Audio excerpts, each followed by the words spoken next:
Hey guys, project-zodiac here. I'm back with another video, and this is the last video for the Tron series for now.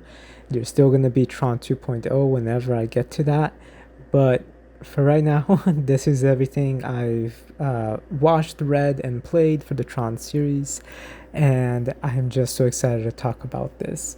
So, quick disclaimer, this video is going to be basically like a podcast, so it's just going to be a picture of my thumbnail and just me talking. It's gonna be a little bit easier to get this uploaded since I do have a lot of things to take care of at the moment, just like most of those other videos except for my identity disc unboxing and my Tron movie reviews. And also, very important disclaimer, this will have spoilers for the entirety of Tron Identity. It is a very short game. You can beat it within 4 hours, so I do recommend you play it. I'll just say that right now. This game is amazing. I definitely recommend you play it if you don't want spoilers, before watching this video. If you don't mind spoilers, or you've already played the game, or you haven't played it but you're alright with spoilers, then yeah, definitely stick around. With all that said, let's just go straight into this review because I'm just so excited for this. So the Tron series is something that is very special to me, as I've said in all of these videos. I still remember seeing announcements of a new Tron movie being made when I was little, and I had no idea what that was or why I was getting a lot of headlines. And I did see the original teaser trailer, the one from 2009. That was a concept of TR2N, which was a year later released as Tron Legacy. And honestly, with that initial trailer, I was captivated so much by it. And then I remember, going to see the movie and driving on a winter night, and there was so much snow on the ground, and I was gonna go watch Tron Legacy with my older brother when it came out. And I remember seeing it, and it was in 3D. And when I saw it, I was just amazed with the movie and the 3D element for it as well. Honestly, Tron Legacy and Avatar both handled 3D fantastically.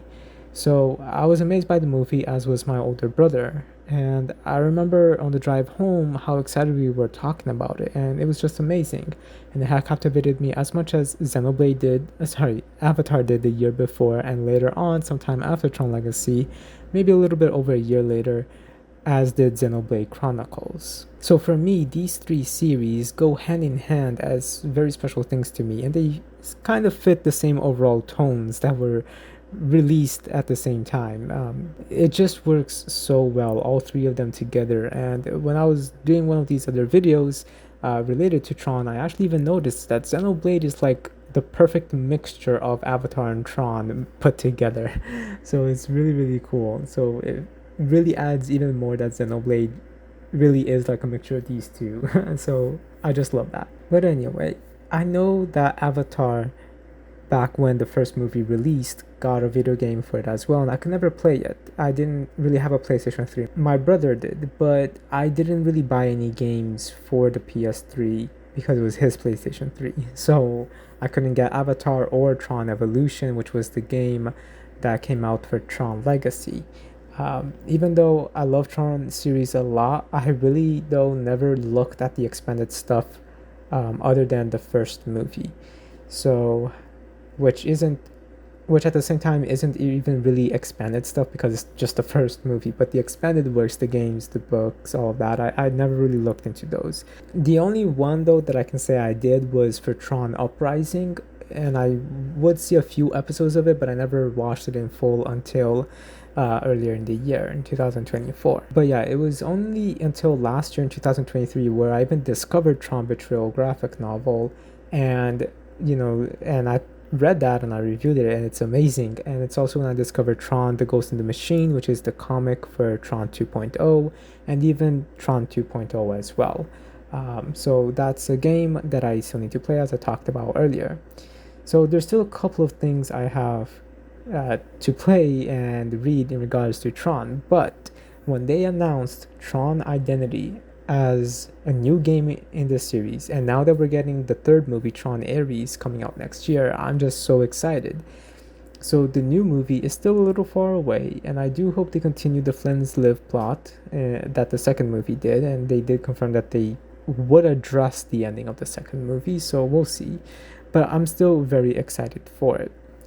But when this game was announced, Tron Identity, it was also very special because it was announced and released around the same time a new Xenoblade thing was released for Xenoblade Future Redeemed, and a new Avatar comic, and a new Avatar game, and a new Avatar movie. So for me, 2023 really felt just like very similar to when Avatar and Tron Legacy and Xenoblade Chronicles 1 came out, because it was all together.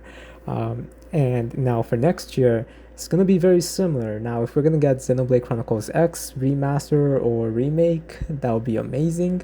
And if we get it next year, even great, because really it would be a new Avatar movie, a new Tron movie, and a new Xenoblade game. Even though it's not really a new game, it's a remake. But still, that's just the Xenoblade part is just me hoping for it. It's not confirmed, but we are getting a new Avatar and a new Tron next year, so I'm very very excited for that. So yeah, I just am really glad that all of these kind of come out at the same time. But with the release of Tron Identity, I was very excited for it. But it is different. So this game is a visual novel, and I was not expecting this, nor was anyone else. We all basically wanted a open world Tron game to fully explore the grid and see things that the movies and other expanded stuff doesn't show us. I mean, Avatar did get something like that with Avatar Frontiers of Pandora, so why can't Tron? But either way, I was still excited for Tron Identity. And now we're really focusing back on the script because a few minutes ago I was just rambling. So we're going back to the script. So, yes, why can't Tron have a new game that is very similar to Avatar Frontiers of Pandora, just not in first person? Or if they're going to do it in first person, please give us the option of third person.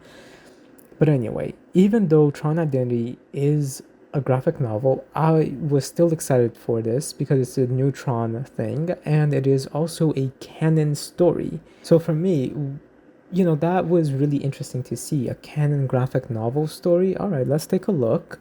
The pictures that I saw of the still of the game and actually playing the game and seeing the visuals in action, really I loved that art style that they went with, and that's what I thought when I first saw the pictures of it. It just fits the Tron aesthetic so much, and it was so amazing to see all of it. And in a strange way, it really did feel like I was in the grid, even if it was just basically pictures that we see since it's a visual novel. I also love how there are different colored programs now, something that we never really seen in the movies, other than like 2 or 3 colors in the movies.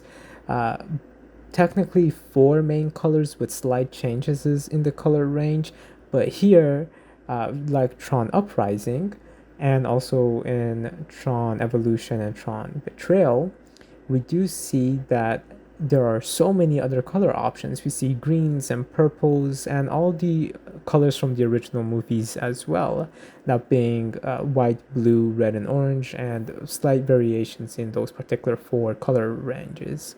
And I also love that this game introduced us a bit more to the ISO culture and how they can have differences amongst them, that being with the automata and the core groups. And then we are also introduced to Sierra and how he is an automata, and the automata looks very different from any other program or ISOs. They look almost alien-like, and I love this. I love this development and the expansion on the ISOs, which if you guys have seen my other Tron videos, I do talk a lot about how the ISOs did need a little bit more development, and we did get that with Tron Betrayal, but I'm glad that we're getting it a little bit more over here as well.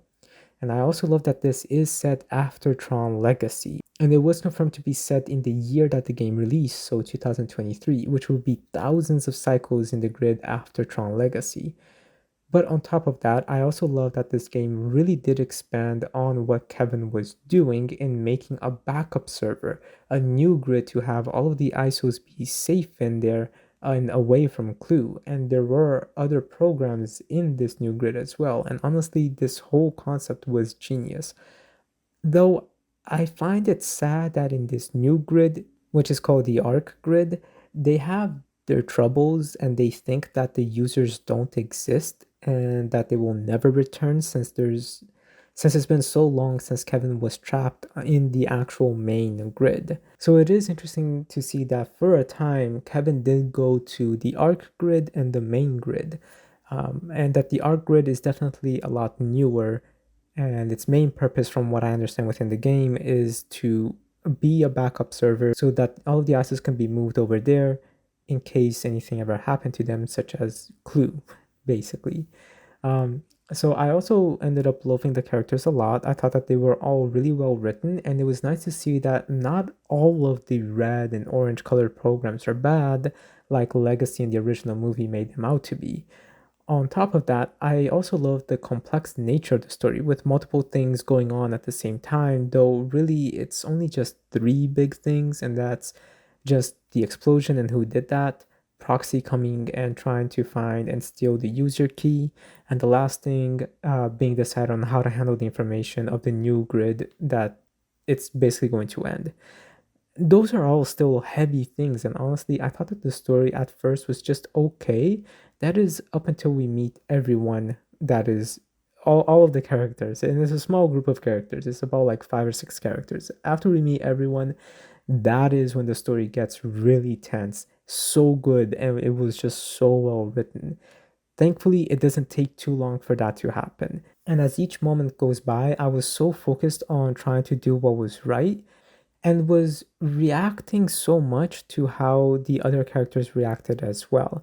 I got upset that someone was mad at me. I got upset someone had to die. And like Curie, the program that we play as, I kept thinking, I'm making a lot of complicated choices here. This is affecting things. I should just be doing the detective work. So it was really good that the game really makes you feel like the character, Curie, the character you play as, because really I was thinking the same things he was. So I thought that that was really interesting. And I love these kinds of games where your choice matters in the path that the story goes in. A big example of this is the Life is Strange games. I love them, and I'm so excited we're getting a new game this year.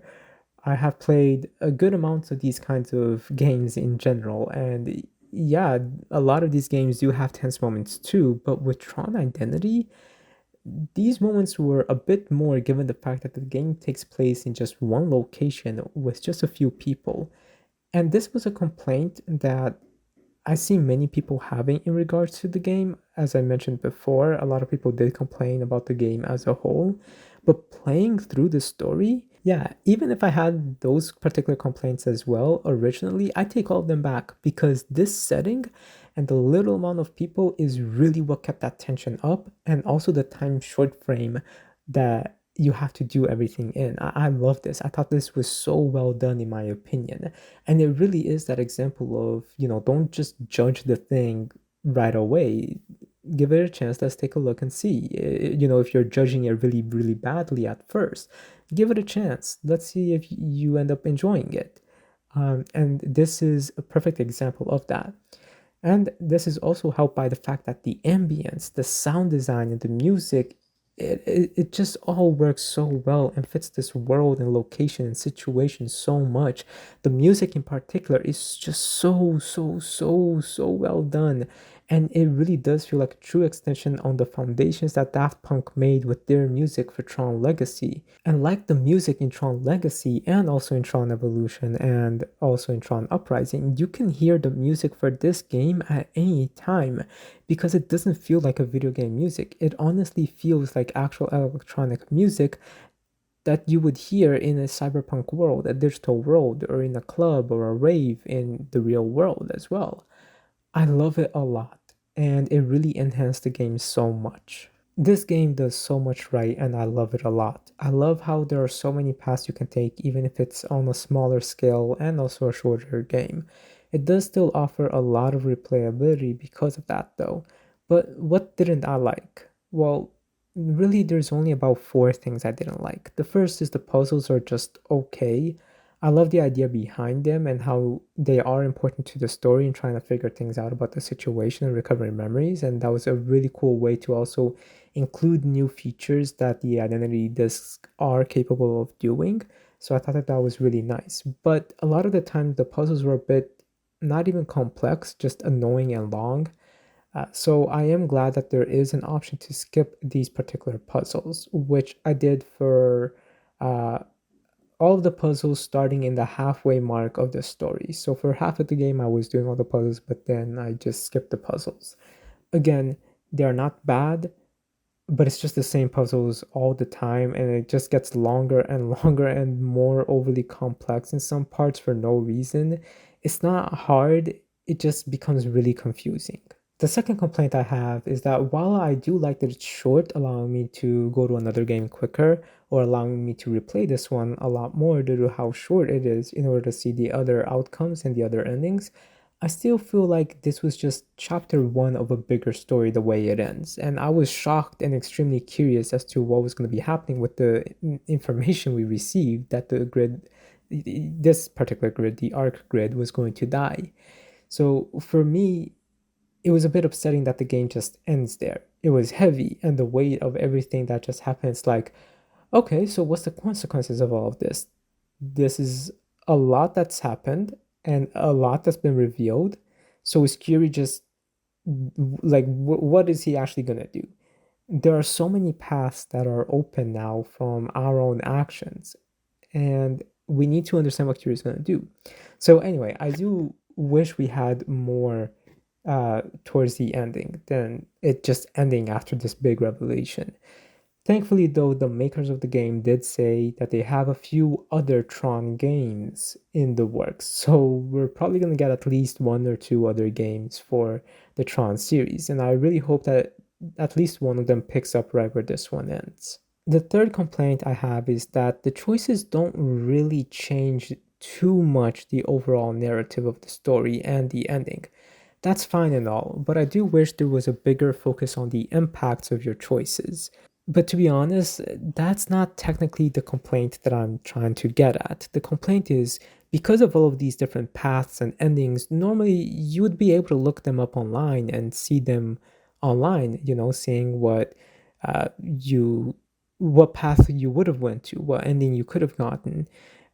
And that's one of the fun things about these kinds of games if you can't really replay them.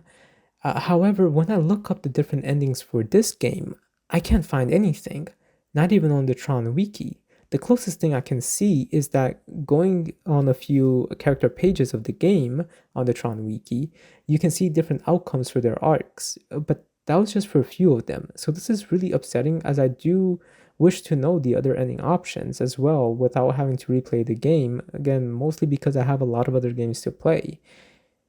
Again, so my complaint isn't that that the options aren't very impactful. It's that no one's really talking about the game by uploading all of the other outcomes, and I really wish that they would, at least at the time of me recording, or not recording, writing this script, because I haven't looked that up recently. So maybe someone has already added in all of the other endings, or maybe the wiki has been updated, because I played this sometime soon after it released, probably like a couple months after release, like 4 or 5 months after it released.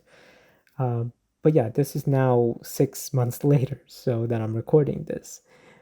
But yeah, so the complaint is that the game got some hype, but then no one talked about it. And because of that, no one really uploaded all the other endings at the time that I was playing the game and writing the script. But that could have been fixed by now. Anyway, the last complaint that I have, it is a bit related to the story of the arc grid and who caused the explosion. We get revealed that it was Cass and that they don't remember anything, and we help them remember things in time. However, Grish, the first program we meet, is there with us when we meet Cass. He says Cass is a new guard. But then Prince later goes to visit the vault with Grish and sees Cass, and he says he's never met Cass before. And Grish finds that suspicious? It was stated before that Cass is a new hire, so it's logical that Prince might not have met him because Prince is, the big boss of this company. Cass being the one to cause the explosion was also a bit confusing, mostly in the way that they explain how they got there. Like, from what I understand, Cass was locked up in a cage for so long. Their guard felt bad, freed them, gave them their uniform, and then Cass started to work at the repository. And due to Cass having this knowledge of the grid ending, they basically have a meltdown sometimes and explode things around them, and this causes temporary amnesia for a time. But then, how is it that Cass was the one that was inside the vault as a prisoner?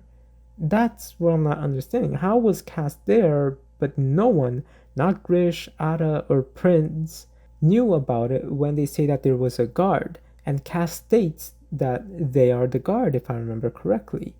Either way, the whole Cass being inside of the vault, like the thing that the guard is supposed to be guarding that, the vault for, um, but at the same time, Cass being that particular vault, I don't think that was really well explained, and I think that that needed some working on.